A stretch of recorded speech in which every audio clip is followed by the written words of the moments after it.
Bismillahirrahmanirrahim. Assalamualaikum warahmatullahi wabarakatuh. Perkenalkan, nama saya Erna Puji Lestari dari Prodi PGSD 1 semester 6 Universitas Peradaban.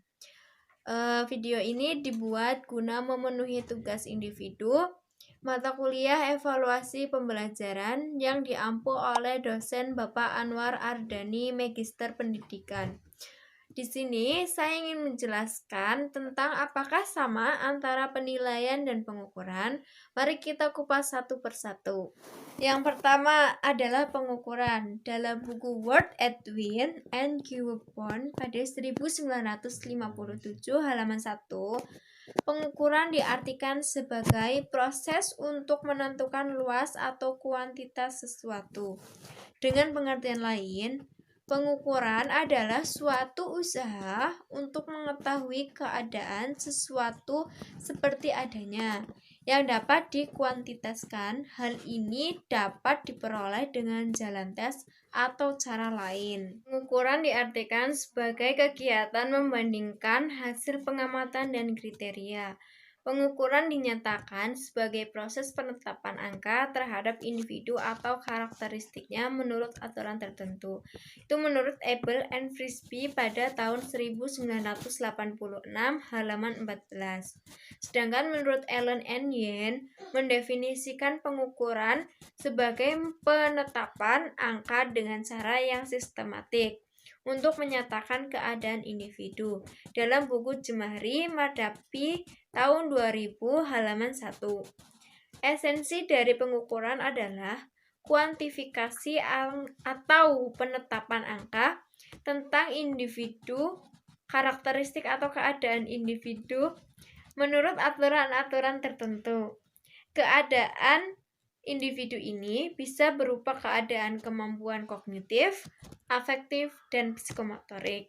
Yang kedua yaitu penilaian.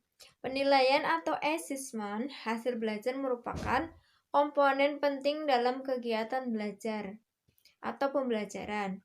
Upaya meningkatkan kualitas pembelajaran dapat ditempuh melalui peningkatan kualitas sistem penilaiannya. Penilaian dalam konteks hasil belajar diartikan sebagai kegiatan menafsirkan data hasil pengukuran tentang kecakapan yang dimiliki oleh siswa setelah mengikuti kegiatan pembelajaran. Teknik penilaian dapat dilakukan oleh guru atau untuk mengetahui keberhasilan belajar siswa. Namun, tidak ada satupun teknik penilaian yang paling tepat untuk semua kompetensi untuk setiap saat.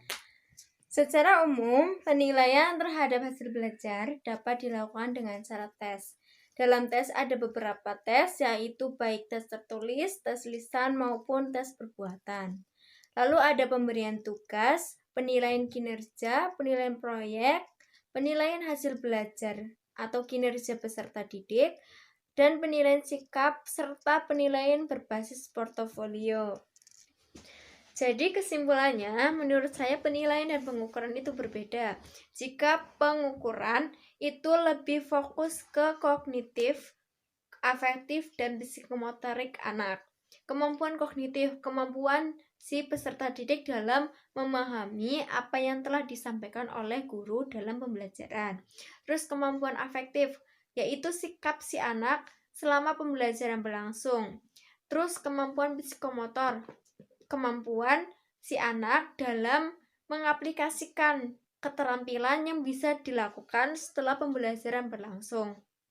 Jika penilaian di sini lebih fokus ke hasil belajar. Hasil belajar itu bisa diperoleh dari hasil tes, baik itu tes tertulis, tes lisan, maupun tes perbuatan. Dan pemberian tugas-tugas, penilaian kinerja, penilaian proyek, penilaian hasil kerja siswa, penilaian sikap, dan penilaian berbasis portofolio.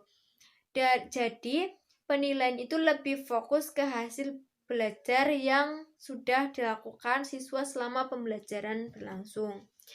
Dan hasil belajar itu diperoleh dari tes yang diberikan kepada peserta didik oleh seorang guru. Mungkin itu saja yang dapat saya sampaikan dalam video ini. Semoga bermanfaat.